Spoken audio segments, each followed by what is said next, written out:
check here. Check. 1, 2. You can lean back a little bit because it's good. All right. We're pretty close. Yeah, we're pretty close. Guys, welcome back. This is episode 3. Episode 3, nice. Of the Soap Box. I'm happy you called it the Soap Box. Yeah, this is the Soap Box. This is the Soap Box with Austin Malleolo. I have a special guest right now, as you can hear and see. You can kind of see how big my torso is. You can see how short. How long. You can see how short I am next to you. Yep. What were the other episodes? The first episode was the pilot. Pilot episode? Mm-hmm. And the second episode, I talked about how much money it takes to start a CrossFit gym. Ooh. Because I had a bunch of those questions. That's awesome. Yeah, it was a good question. So it was simple. Just down and dirty, essentially did a little business plan on there. And so now here we are. So the beauty of this podcast is there is no agenda. There is no theme. It's just, hey, you want to get on a soapbox? Get on. We'll chat about something. It's not like an affiliate podcast. It's not a inspirational podcast. It's not a financial podcast. It's just, anything we want to talk about. So, but we got to talk about something. Yeah. Dan Bailey's in the building. He's upstairs. We don't know if he's going to come join us, so hopefully we can get him down here. If not, he's out. So Paul Tremblay, guys, as a quick little introduction, is the owner and operator of CrossFit NCR. That is the National Capital Region in One of the Ottawa. owners, yep. Yep, he's got 2 other business partners. It's in the National Capital Region. That's in Canada. That's America's top hat. He's a perennial games demo team athlete and single-time individual? Yeah, went to the games once. As an individual, once as a team. Yeah. More importantly, he is the father of 2 children and 1 about to be born in about 6 months or so. Mm-hmm. He's a stud. He's on CrossFit seminar staff. He's level 1, level 2. He also helps us out on the Advanced Coaching Concepts course, formerly known as the Competitors course, and the Coaching Development program as well. So there's a lot that goes on with Paul and I. My favorite aspect of Paul is that he's super smart, businessman. Not many people know, that previous world he was, in the world of finance and baking, right? Which is super sexy. Yeah. Yeah.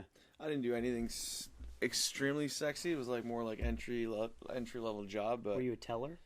No. I was working with it's like a company that finances Canadian companies that want to export. It's called Export Development Canada, and I just worked on, basically did some low-level data entry to start. Wow. So we would input financials, and then it would, rip out a rating, and then we would send that to the loans teams and stuff like that. So again, for those of you little experience in there. Well, for those of you that are a one-trick pony, all you do is CrossFit or something like that. I know that I really enjoyed even the stuff that he just said. It's a skill set that you would never have unless you were in that world. So it's interesting. He also was a high-level hockey player and one of the inaugural Red Bull crushed ice downhill, crashed ice downhill ice skater. So type in Paul Tremblay crashed ice Red Bull. You should I don't know if there's still some stuff online. When I was doing it, it was YouTube was not. There wasn't as much content out there. I really, really wish I had my races on YouTube. Yeah, to rewatch that. It's epic. But that's a little background on him. All right, so we're gonna get Paul on a soapbox here. Oh, let's go. Yeah.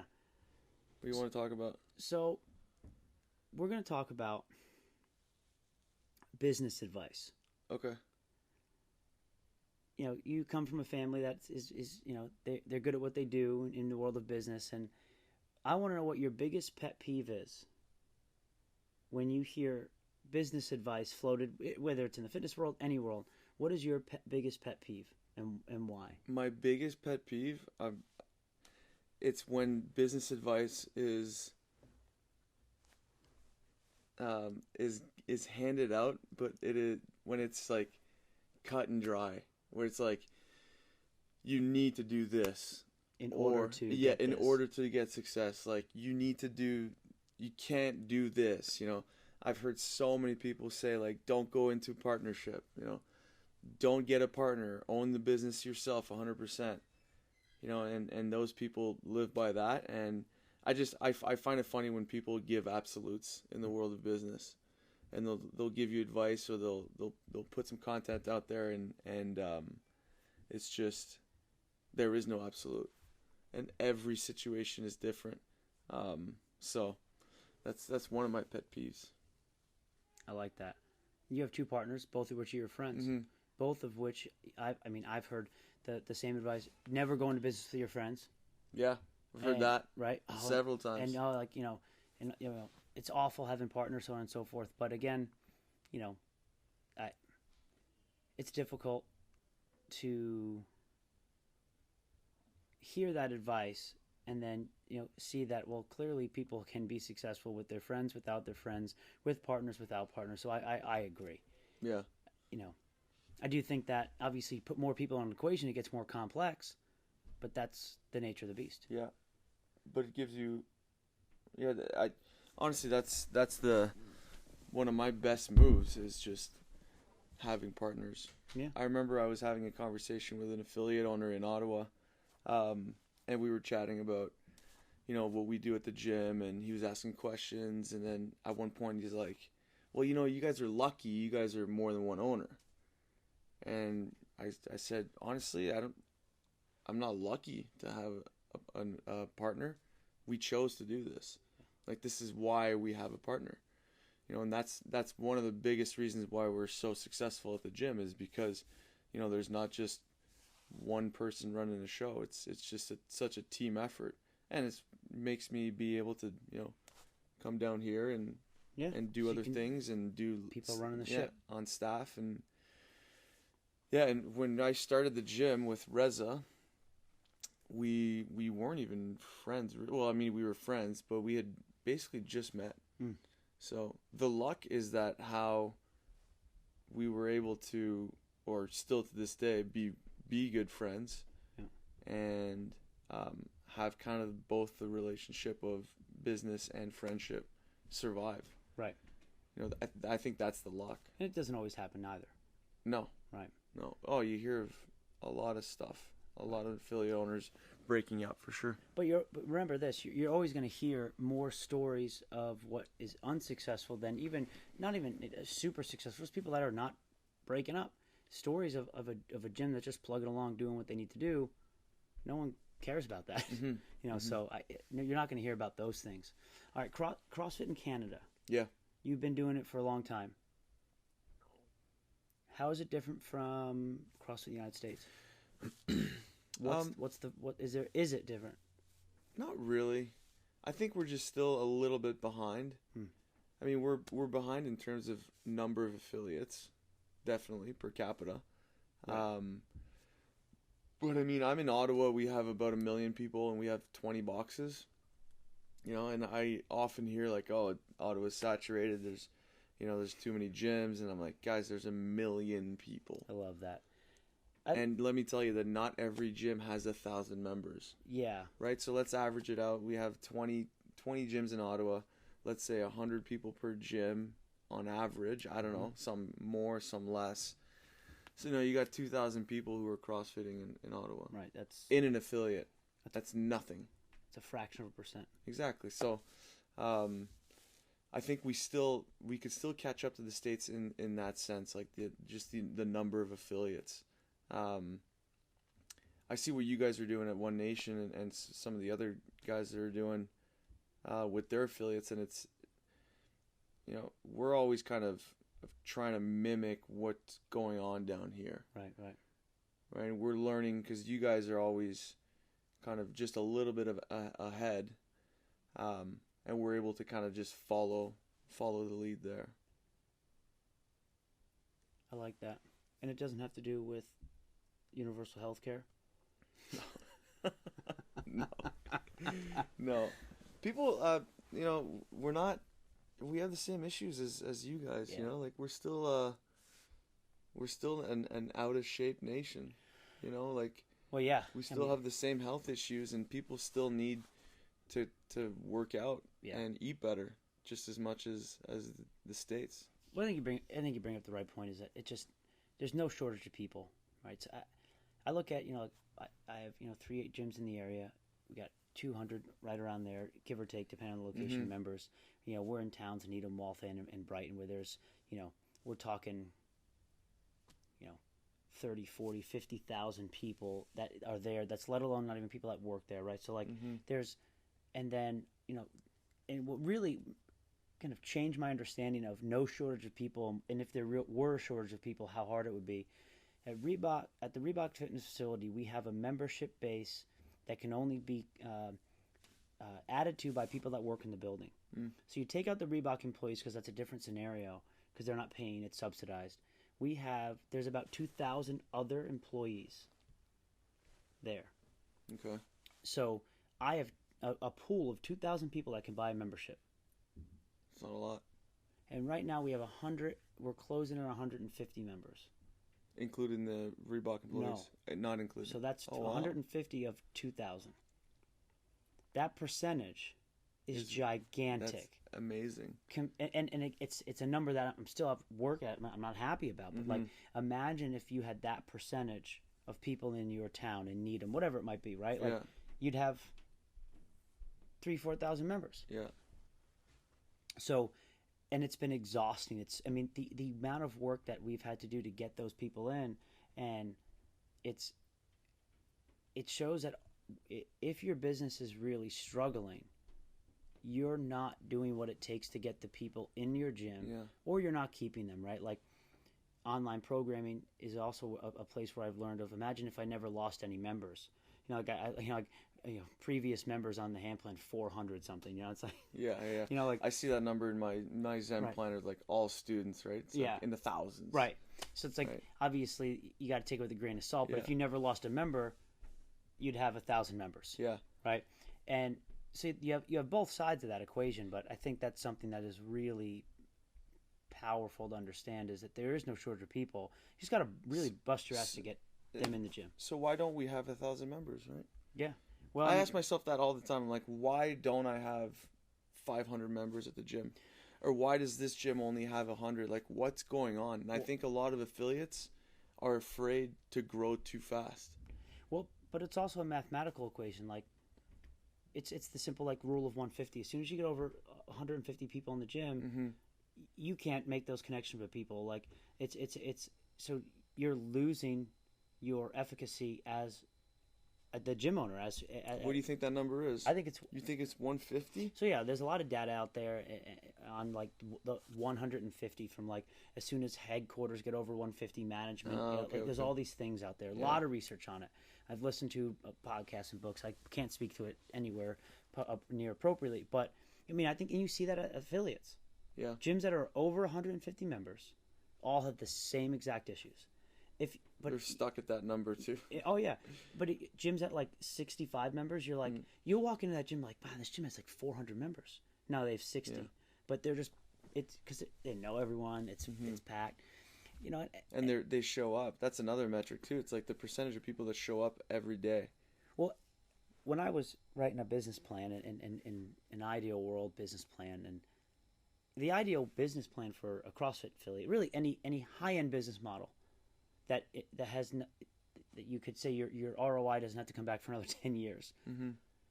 You would make a space that's relatively small, have a membership base of 50 members to 100 members or less, make the membership fees $300 to $400 a month. Yeah. Right. Yeah. Every single person comes, and you change their life, and they would always come, right, every day. They would be consistent because they're paying a lot of money, all these other things. I mean, which is not an outlandish cost if you look at what people pay for personal training. Yeah. You walk into a Globo gym and all day you see people paying $50 to $150 an hour. It's crazy, yeah. And for subpar training for the most part, right? So it's not like everyone's like, yeah, it's stupid. I'm like, well, in theory, it's wonderful and not crazy, but in application, it's very difficult because group training has a stigma, right? It's not personal training. Mm-hmm. I mean, there's a reason why. But with the numbers that you're talking about, you can have 8 to 10 classes a day, 5-6 people per class. Exactly. Yeah. And then also now your payroll cost is pretty much zero. It's just you and one other person, right? Like we're like payroll. Yeah, but that's coaching a lot. Yeah, you're coaching, day, but sure. That's what you do. I mean, it's no different if you personal train, right? Mm-hmm. The only nice thing is you don't have to be their their one-on-one psychologist. You can actually be their coach. Mm-hmm. So that's the ideal model, which obviously can never exist. But really, but it also that begs the question, which it's kind of getting talked about now a little bit within the world of CrossFit, is that like, how do we get more people in the gym? Mm-hmm. Well, price is a barrier. Price is a barrier. There's a ton of barriers, man. I think a lot of affiliates, they put barriers on themselves. Oh, certainly like on-ramp or elements. Yeah, like you need to have 3 weeks of, like, at this time, it's so stupid. Yeah. I mean, how do you do it? We just off the street into the class. Yeah, I love that. And so I love that because we don't do that. We just do off the street into one-on-ones. So we just have to schedule one-on-ones, but it's the same concept. Is it one-on-one? We do 3 one-on-ones. Really? Yeah, so we do off the street, we do 3 one-on-ones. I think we charge whatever fee for one-on-ones just to essentially pay the trainer. It's like $25, $35, whatever their hourly rate might be. If they sign up, we don't even make them sign a membership. We actually credit that on-ramp to their first month. Wow, so it's no additional cost. Right. Wow. Because, and everyone's like, all these purists out there, and business coach, pay for your stuff. Like, here's the deal, playa. I'm willing to lose a little money in that first month if they join for a whole year. It's not about the short sale. It's not about making another $50, $60 off this person. I need them to join. So, but I also think you could do the same thing with the deep end method if you staff it, right? Yeah. It's essentially the same concept. You're not putting them in a class with one coach. Yeah. With one coach. Yeah. Yeah. I mean, but are they good coaches? All our coaches at the gym are great. Yeah. Yeah, I mean, it's we're literally, you walk into the gym, you can do any class at any time, first try, no problem. If it's a day with muscle ups and snatches, it's a day with muscle ups and snatches. And I actually had that happen like a couple weeks ago, and it was just, you're on the ball as a coach, and you make the person understand that these are complicated movements, and for today you're just going to be doing a hang snatch with a PVC, blah blah blah. But if you, and you guys do this too, it's when you plan for a class, just prepare. If everything in your class is done smoothly in terms of warming up the movements, it's never just like, okay, we're doing clean and jerks today, grab the barbells, warm up your clean and jerks. It's never like that. Right. And here's what I love about it, because how many members you have? 325. How long have you been in business? Since 2013, so 6 years. Right. Clearly it's working. Yeah. And it's cool because, I mean, even me as a coach, like, I get nervous when I got to have a brand new athlete in class, right? Like, and that's part of the deal. And it puts more ownership on the programmer to make sure you're delivering lesson plans and class plans that can deliver it. But gosh, I love it because you can't be complacent, right? As a coach, ever. Yeah. And it's easy for me when I coach my noon class. I got 20 athletes in my noon class that have been CrossFitting for 10 years.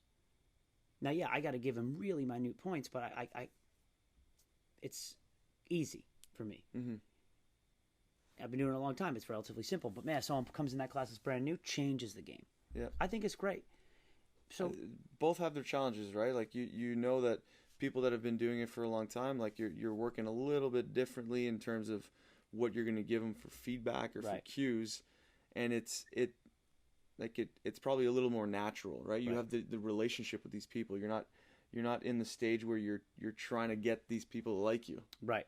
Yeah. Right? So, and that's the thing. Like, you have someone brand new in the class. It's, yes, they have to have a great experience, great first experience in the class. Yes, they have to be scaled properly, and they have to like you. Right. Yeah. Right? You can't be an asshole. Yeah, you got to be on. Right. So that's a little bit different. So here's a takeaway from that, because I think that's great. And if people have made it 20 minutes into this podcast, I think there's some real gold here.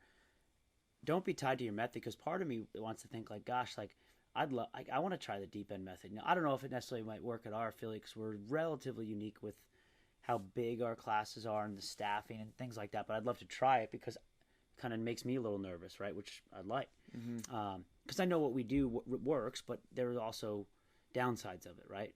Where it's unrealistic to be in a 1-on-1 to 1-on-3 setting and then go into a class of 20 people. Yeah. Like, so we'll lose people because they go from that incubator to another type of setting. And it's over. And we've tried, we've done all sorts of stuff. Like, we actually put them through Nasty Girls and Diane, but we scale, like, so like the biggest mistake I made in on-ramp or intro sessions was pre-scale workouts. I think everyone's done it. And it was such a mistake. So it was another shock when they looked at the whiteboard and they saw like, well, the last work I did was run 200 meters and 12, 9, 6, ring rows and sit-ups. Yeah. And then they come into class and it's Amanda. Squat snatches and overly scaled workouts. Right. So you have this. I mean, the lesson is pretty good. If right off the bat you show them the workout and you scale them. That's right. From the first day, they understand. Everyone's doing this workout. That's right. Not everyone's going to be hitting it the same way. And then once we changed that in our omp, it was beautiful. But obviously, the same thing happens in a class because you have to do that no matter what. Yeah. I love it. Yeah. We played around with that so much, and so Rez, myself, and Pete, like that's our on-ramp program or how to join the gym. It's been like probably our topic of discussion.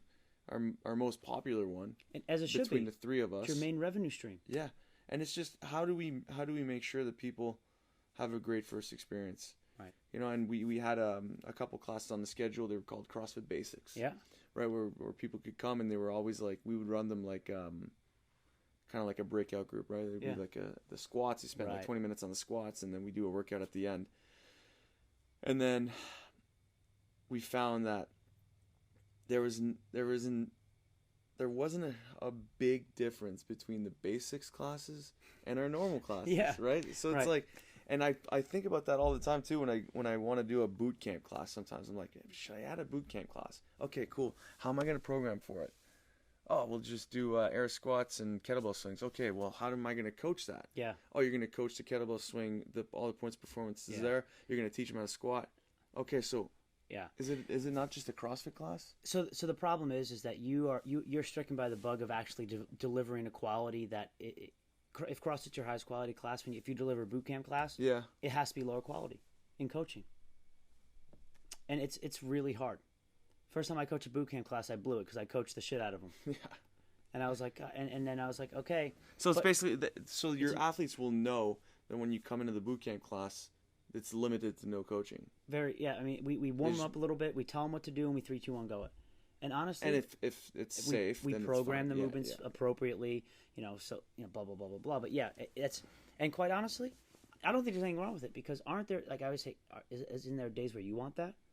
Yeah. Exactly. So I think to stop vilifying other types of fitness out there, it's just know what it's worth and know what it's for. Mm-hmm. It's not hard to make a hard workout, but it's okay just to do a hard workout with not much more purpose than just I want to sweat. Yeah, and we'll have that in regular classes too, right? Some days are just like mindless and you can kind of tell your members like they don't want to hear you today. And what's the difference, right? The difference is with if you have boot camp every day, some people just don't want to do the workout that day. They want to do something different. Yeah, and that's okay. Yeah. That's what we're leaning towards too. Yeah. We just wanted to make sure that like our core business activity, the core, the CrossFit was just super, super strong. Yeah. And like we were very one side strict on certain things before we started to become lenient on others, right? Like as it should like be. No open gym. Nobody trains during classes, exactly. And those were our rules because we wanted people to jump into classes. The class is king. That's what's important. That's just one example. And here with the boot camp stuff, like we've been talking about it for probably a couple years now, and it's like I still just want that. Like we're probably at a point now where the staples are CrossFit classes, yep. Right? And then we just start adding things on the outside of the program. Right. You just add some, garnish. Yeah. Awesome. Yeah. Let's go eat. Let's go eat. Hey, this was great. Yeah, this was awesome. 25 minutes? It's perfect. Podcasts are too long, generally. That's right. Yeah, we got on the soapbox. We got on a good one here at the end. Yeah, that's awesome. I love it. This episode 3, the soapbox with us, Malleolo, Paul Tremblay. Yep. Thanks for having me. Yeah, boom. Follow him, Hoss Tremblay, Instagram. Yeah.